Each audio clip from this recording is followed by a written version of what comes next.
Ce jour est dédié par un généreux donateur pour l'honneur du Rabbi Lubavitch Zatzal de mémoire bénie. Nous faisons, Bli Neder, j'espère, le dernier cours sur la Shemitah. Comme ça, on clôt le sujet, B'ezrat Hashem. Après, on passera Bli Neder à Trumot U'Maasrot. Bli Neder. Petite revision sur la loi de Shabbat. Si quelqu'un fait une action A, qui en soi est permise, l'exemple que prend la Gemara, il traîne par exemple un banc dans son jardin. Mais on est comme aujourd'hui, la pluie dernièrement, le jardin, la terre elle est molle, et quand il tire ce banc, ça fait un sillon. Faire un sillon Shabbat dans la terre, une terre qu'on peut planter, d'accord, c'est un interdit de la Torah, Choresh. Ok?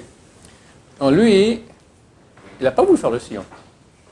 Lui, il voulait tirer le banc. On appelle cela Pesik Recha. Pesik Recha, traduction, couper la tête. Comme si quelqu'un maintenant veut jouer au ballon, à l'époque, il n'y avait pas des ballons comme les nôtres, il joue avec les têtes de coq. Alors, il prend un coq, il lui coupe la tête. Bon, lui, il n'est pas intéressé à ce que le coq meure, lui, il est intéressé à avoir une tête de coq, d'accord, pour jouer au foot avec. Alors, il fait l'action 1 de lui couper la tête, qui va entraîner l'action 2 à laquelle lui, il n'avait pas une intention de ce sens-là, que le coq il va mourir. D'accord? Alors c'est interdit. C'est interdit.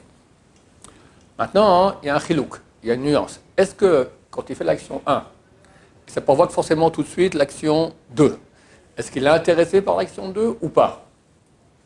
Par exemple, il tire maintenant le banc dans le champ de son voisin. Et ça fait un sillon dans le champ de son voisin. Lui, il n'est pas intéressé à labourer le champ de son voisin. D'accord? Alors on appelle ça Pesik Recha de l'onichale.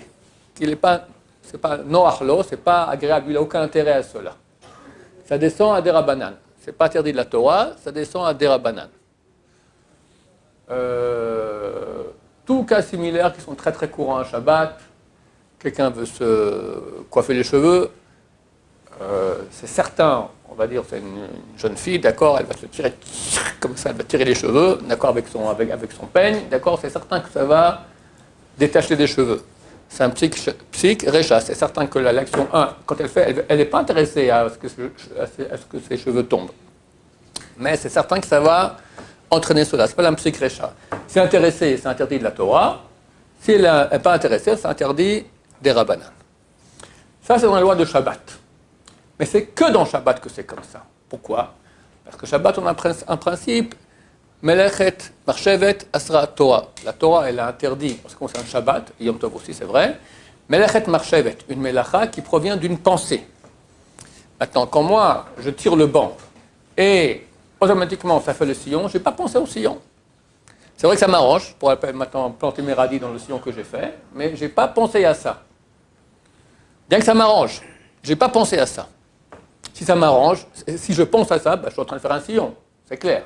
Moi, non, je ne suis pas intéressé à faire un sillon, je suis intéressé maintenant à tirer le banc. Ça fait un sillon, et c'est bien pour moi, nichale, c'est interdit de la Torah. Si je ne suis pas intéressé, là, vu que Melechet Marché vers la Torah, que la Torah elle interdit à Shabbat uniquement une action qui provient de ma pensée, et là, non seulement je n'ai pas pensé, en plus j'en ai rien à faire. On va dire, comme je dis, c'est maintenant le jardin de mon voisin. Qu'est-ce que j'ai à labourer maintenant, le jardin de mon voisin, pour qu'il plante des radis? Lui, qui laboure lui-même, d'accord? Ça descend à des rabbanan. Et pour les autres interdits, c'est interdit de la Torah. Par exemple, il est interdit, d'après beaucoup de poskim, c'est interdit de la Torah, tsar balechaim, pas faire du mal à un animal, le faire souffrir. Maintenant, toi, il y a un chat sur la route, maintenant, d'accord? Tu vas avancer, et il ne bouge pas. Bon, tu avances, et en passant, tu lui marches sur tu écrases sa queue. D'accord? Je prends un exemple. D'accord? Attends, toi, tu es intéressé à écraser la queue du chat? Non. C'est un psych recha. Tu fais l'action 1 de rouler, qui forcément va entraîner l'action 2 de écraser la queue du chat. C'est un psych recha. Maintenant, toi, tu es intéressé à ce que la queue du chat elle soit écrasée? Non, le pauvre. D'accord? Donc, c'est l'onichale. Si c'était un Shabbat, ça aurait descendu de Doraïta à des Rabbanan. Mais là, vu que ce n'est pas interdit de Shabbat, c'est un interdit de Tsar Balechaim, ça reste Doraïta. Doraïta. Bien que je n'ai pas l'intention mais que c'était pas, c'était fait de façon une action 1 qui entraîne 2, mais tout le klal, cette loi de Psikresha, des Nichale ou lo Nichale, il y a une nuance entre les deux quand c'est Shabbat ou Yom Tov, mais pas pour les autres interdits. Passons à Shvi'it. Quelqu'un maintenant veut se laver les mains, il est en pique-nique, il mange dehors, il y a un beau soleil, il a un beau jardin, Baruch Hashem, et il mange dehors et il fait une tatedaim sur la pelouse. Maintenant, s'il est intéressé à ce que la pelouse soit arrosée, alors c'est Nihale. S'il n'est pas intéressé, on va dire il a plu énormément maintenant, ou bien c'est pas de la pelouse, c'est de la paille, d'accord, c'est les parties de son jardin qui ne sont pas cultivées, alors c'est lo Nihale. Mais il est quand même en train d'arroser. Normalement, ça devrait être interdit, parce que c'est pas Shabbat. Il n'y a pas de différence entre Nihale et lo Nihale.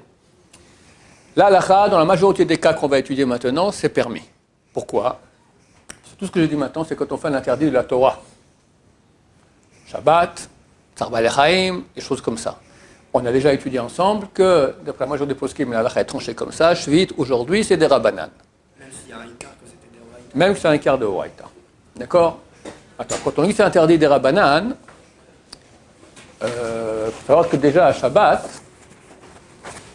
là aussi c'est beaucoup, quand c'est interdit des Rabbanan, alors si c'est Nichale, Psikresha des Nichale dans une melacha des Rabbanan, Shabbat, c'est interdit des Rabbanan.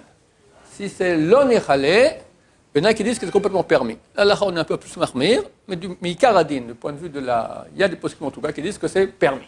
D'accord? Psikresha des lo Nichale dans une melacha des Rabbanan. Maintenant, on est ici dans une melacha des Rabbanan.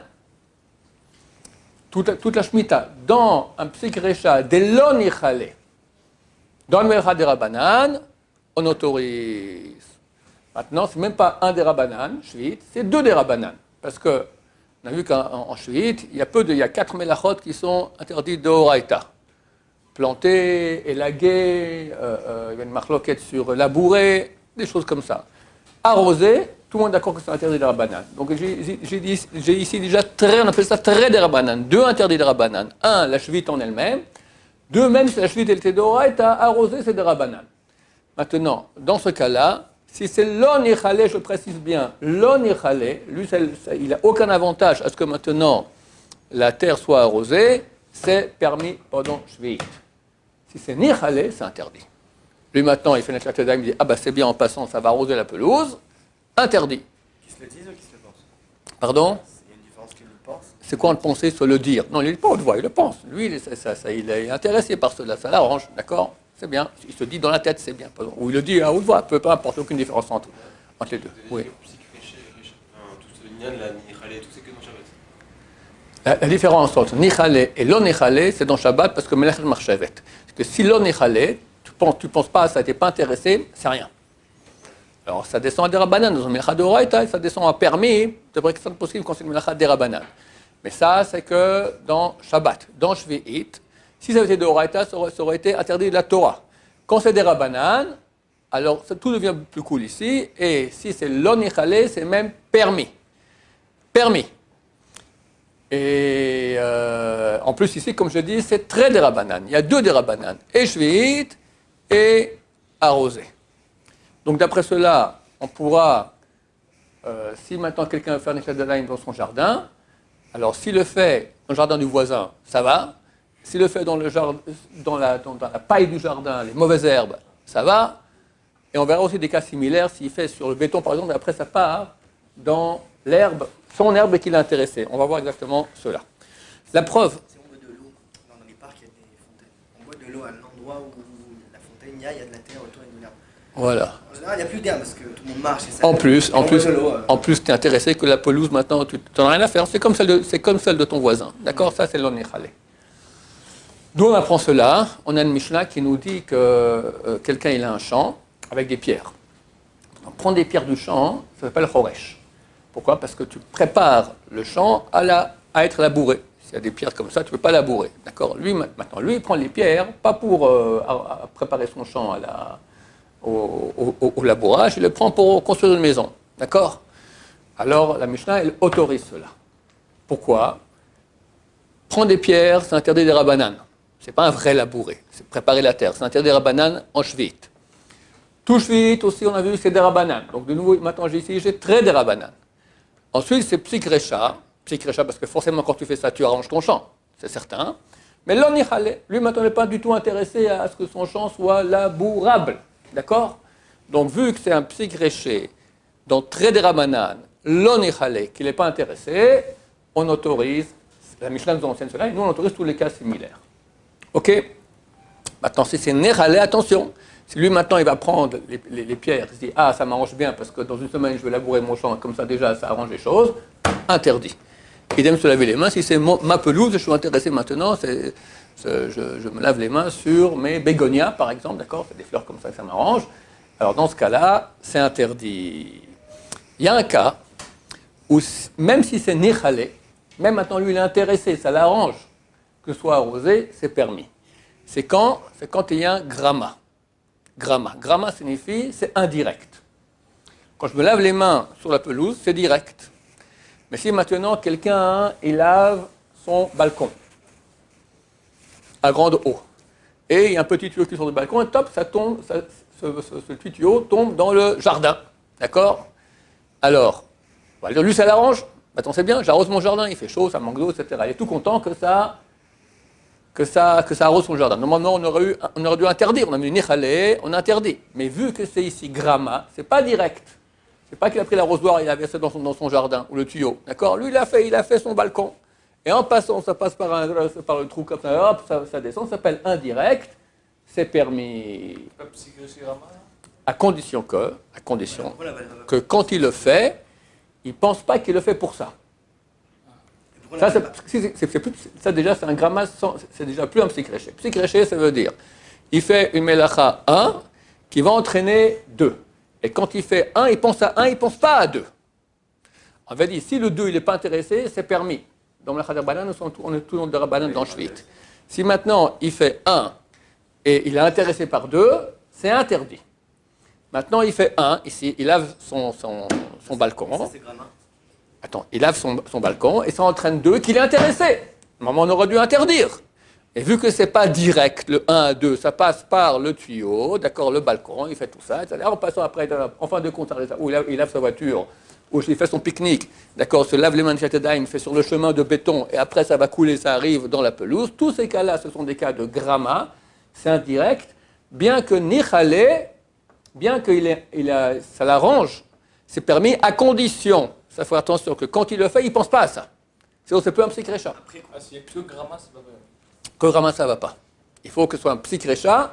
Et pour que ce soit psikrecha, il faut que quand il fait l'action 1, il pense pas il sait que ça va faire l'action 2, mais il ne pense pas maintenant faire l'action 2. Il fait 1 et c'est tout. Psikrecha, c'est direct. Quand je fais l'action, elle l'entraîne automatiquement. C'est juste. Gramma, après coup. Oui, exactement. Psikrecha, c'est direct. Gramma, c'est après coup.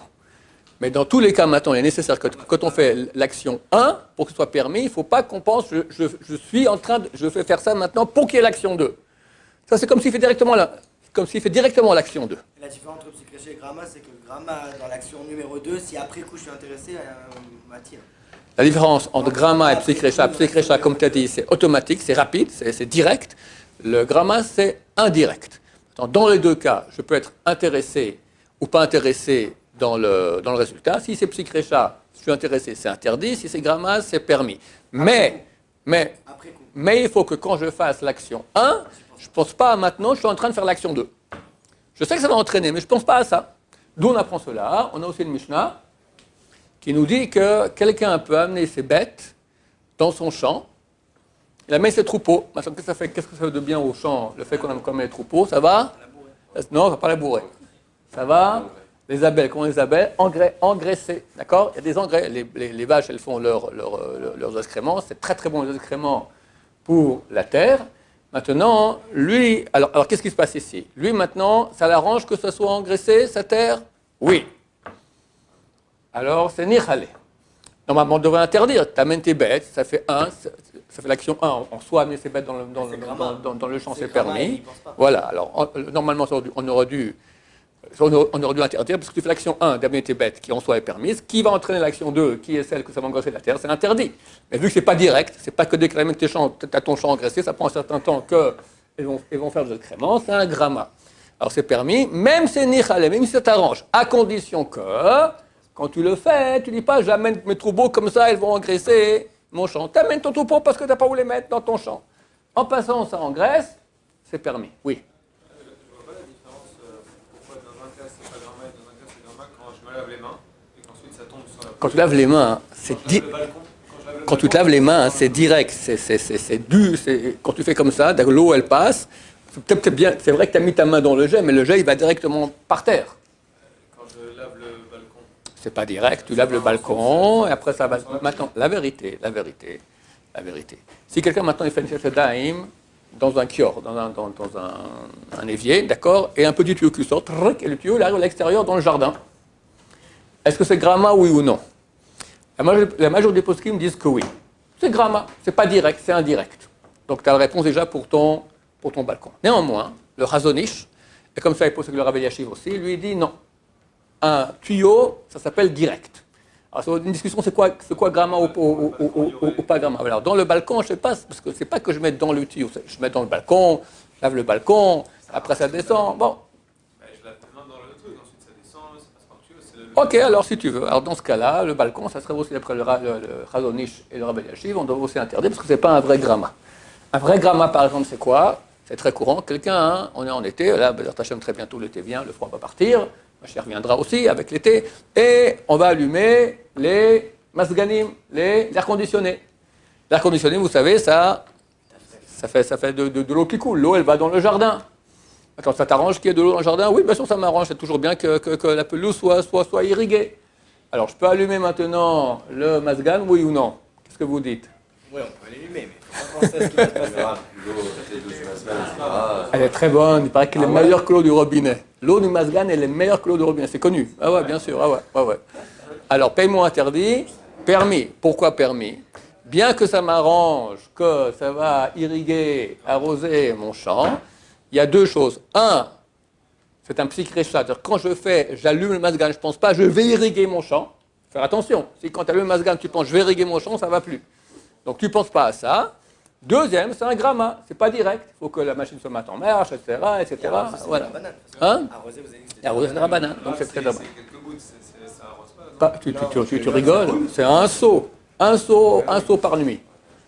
Un seau par nuit. S'il fait humide, encore 2 seaux. C'est énorme. Nous, j'ai un masgan chez moi à la maison, dans le balcon, d'accord, il y a le truc. On met un seau avant Shabbat, le balcon il est tout mouillé. Le seau il est rempli et c'est tout le balcon, c'est insuffisant. Ah ouais, c'est énorme. C'est énorme. Mais j'ai vu que si on met du produit pour le sol, alors c'est dangereux maintenant pour le champ, alors il n'y a pas de problème, on va dire. Si tu mets du produit, du détergent, tu laves ton balcon maintenant avec un détergent, d'accord, c'est mauvais. Alors ça c'est l'onechalé, il n'y a aucun problème. Même si tu mets, alors on a un psychrécha, Il n'y a pas de problème parce que je l'ai dessus, ouais, ça rien du tout. Quand on dit l'onechalé, il y a leur patlé, l'onechalé. Leur patlé, ça te fait rien. L'onechalé, ça te dérange. C'est un l'onechalé. Mais dans le Melachadrabanan, l'onechalé, c'est permis. Autre chose qui ressemble un peu, on sait que à Shabbat, je n'ai pas le droit de prendre un pot dans lequel il y a une plante. Soit le pot il est troué, le pot il est posé sur de la terre dans mon jardin. D'accord? Maintenant, je veux le mettre dans le balcon du jardin. C'est plus joli. D'accord? Le balcon, il y a du béton ou des catelles, d'accord? De la pierre. Maintenant, vu qu'il y a un trou dans l'arbuste, dans le pot, donc on dit qu'il y a un contact optique entre la terre du jardin et la terre de l'arbuste, et par cela, il y a une yénika. La terre, l'arbuste, il prend de la vie de la terre. Attends, quand je prends le pot et je le mets sur le béton ou sur les catelles, à Shabbat, c'est interdit, parce que tu as fait une akira, c'est comme si tu as déraciné un arbuste. Ou bien, même si le pot il est fermé, il est complètement fermé, donc il n'y a pas de contact optique, par les feuilles. Si les feuilles vont hors du pot, par les feuilles aussi, il y a une prise de pouvoir de vie de la terre. Quelle touche? Non, optique. D'accord? Contact optique. Donc dès lors, Shabbat, on ne peut pas prendre un pot de ce genre-là, ou le contraire, il est maintenant sur le béton, je le mets maintenant sur la terre, c'est comme si j'ai planté. parce que le contact optique fait comme si tu l'as planté. Ça, c'est interdit à Shabbat. De la terre à la terre. De la terre à la terre, le problème, c'est quand tu soulèves. Il y a un problème aussi, il y a un avis, le ritva qui est au-dessus de 10 tfachim, c'est comme si c'est un avis, d'accord? Ah, mais c'est comme un tefar. Si c'est moins comme ça, je pense que c'est permis, je ne vais pas prendre responsabilité. De toute façon, c'est mouxé. Il faut savoir que l'arbuste, il est mouxé de toute façon. La terre qu'il y a dans le pot, elle fait que tout le pot est mouxé. Oui. Quand vous dites optique, il faut qu'il n'y ait rien entre la plante et la Oui, oui. Si j'ai pris une assiette en plastique, voilà, du verre, il n'y a aucun problème. Tant qu'elle voit. Non, non, il n'y a aucun problème vu que c'est le verre, même qu'il est transparent. Hein. Si les plantes, elles ne sortent pas, elles sont dedans. Voilà. Mais j'ai un pot en verre. Tu as un pot en verre. Il y a un trou dans le pot en bas ou pas? S'il y a un trou, ça ne va pas. S'il n'y a pas de pot, s'il n'y a pas de trou et les feuilles ne sortent pas hors du pot, il n'y a pas de problème. D'accord? Soit transparent ou pas. Ça... Transparent ou pas, ça ne change rien. J'avais vu que s'il n'y a pas de trou, mais que c'est en Jerez, il y en a qui disent, ouais, ok, très bien. Il y en a qui disent en Shabbat aussi, il y en a qui disent que si c'est en poterie, ça passe. C'est vrai. Qu'en est-il maintenant en Shvit? Est-ce que je peux maintenant, pendant la 7e année, déplacer un pot du béton au jardin sur le béton? Ou même maintenant, je veux amener un pot, voilà, Daniel, Gabriel, maintenant, je ne sais pas, un petit bébé qui va naître dans sa chaîne, et moi, je suis très content, je lui amène maintenant un pot, d'accord, de chez moi. Alors, le pot, il est dans le jardin, ou même pas, il est mais je passe maintenant, je le sors, je vais dans la rue, ça passe sur de la terre, ça passe sur du béton, ça passe sur de la terre, etc. Sans cesse. Donc, ça monte et ça descend, ça monte et ça descend. Ça a été donc déraciné et enraciné, déraciné, enraciné. Est-ce que c'est permis à Shvit, oui ou non? Permis. Pourquoi? Psikrecha de l'onichale. J'en ai rien à faire maintenant si la Yenika qui est tellement courte, j'en ai rien à faire. Ça prend, c'est planté, c'est déplanté, c'est planté, déraciné, j'en ai absolument rien à faire. Et vu que c'est des rabananes, et planté aussi comme ça, il semblerait, quand c'est court, c'est aussi des rabananes, même à Shabbat. Quand c'est court, c'est des rabananes. Donc c'est très des rabananes. L'onichale, il n'y a aucun problème. Idem. Néanmoins, les postes qui me disent c'est bien de mettre quand même une plaque dessous, comme ça, que ce soit permis de tous les avis. Idem, passer sous tu passes sous un balcon, puis là-bas tu as, je sais pas moi, quelqu'un il a planté son palmier là-bas, d'accord, ou je ne sais pas, une autre plante, un avocat, d'accord, comme on a nous ici à la Shiva, et tu as des feuilles de l'avocat qui vont au-dessus du balcon, et dessous il y a le jardin. Et quoi, toi maintenant, quand tu passes dessous, tu fais écran entre les feuilles de l'avocat et la terre.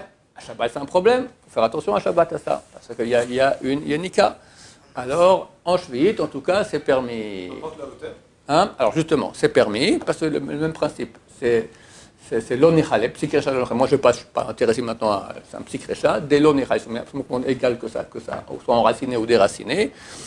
Et c'est des rabananes, donc c'est permis. De plus, on rajoute ici la vie du ritva, hein, c'est pas tout le monde pense comme ça, mais en tout cas, c'est Chazis Torouf, on peut aussi rajouter cela, qui dit qu'au-dessus de 10 fachim, 80 cm, il n'y a plus de yenika, ni d'enracinement, ni de déracinement. Même dans le contact optique. Il y en a qui disent, ouais, même très haut. Voilà, messieurs, en cela, nous finissons Beshato Musachat, les lois de Shemitah. Bien la prochaine fois, Bli Neder, on va commencer tout Motuma Asrod. Baruch Adonai, l'Olam, Amen, Amen.